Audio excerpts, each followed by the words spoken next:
受到媒体朋友的许多关注，我虚心受教。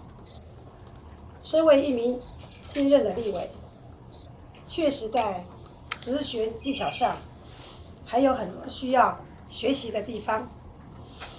但是我和每一位委员都是一样的，我关心民众的心是不变的。每次质询，我都有关注的核心议题。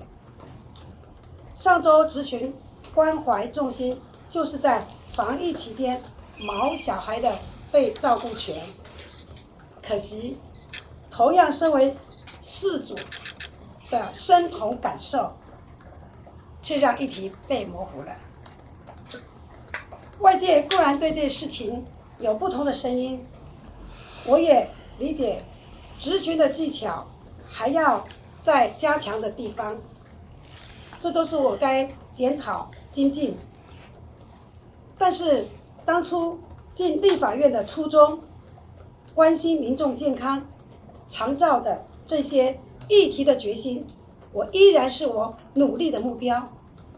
我当然也会调整脚步，上紧发条，让民众更认同。你们是不是觉得有点被断章取义嘛？就是其他质询的部分就可能比较没有被关注到。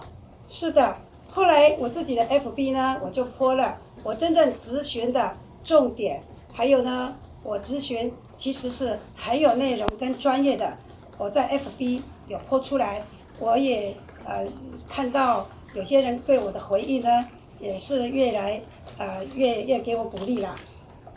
未来还会再帮忙毛小孩多发声吗？尤其是这一次可能因为这个而成名，那会不会就是希望可以再多帮毛小孩多做一些推动的部分？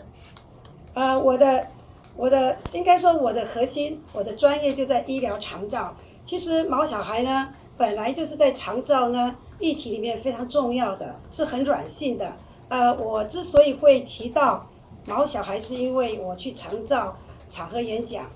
这个爷爷奶奶是很喜欢的，所以关心这个毛小孩，这个宠物呢，我觉得是现在年轻人也是很喜欢的，1/3个家户都是有这个宠物。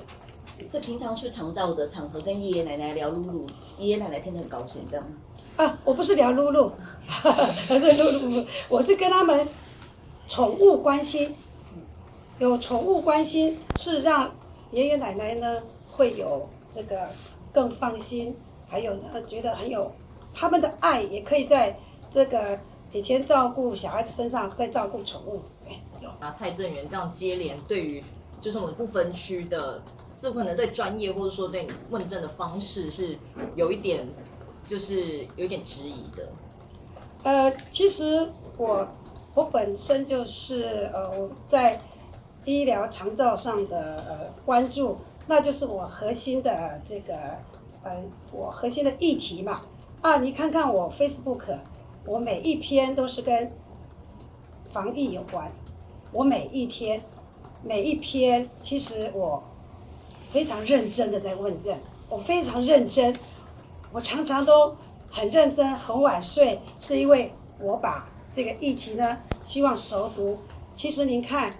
我过去的问政，我其实是熟读的，我很少背稿子的，我是很认真。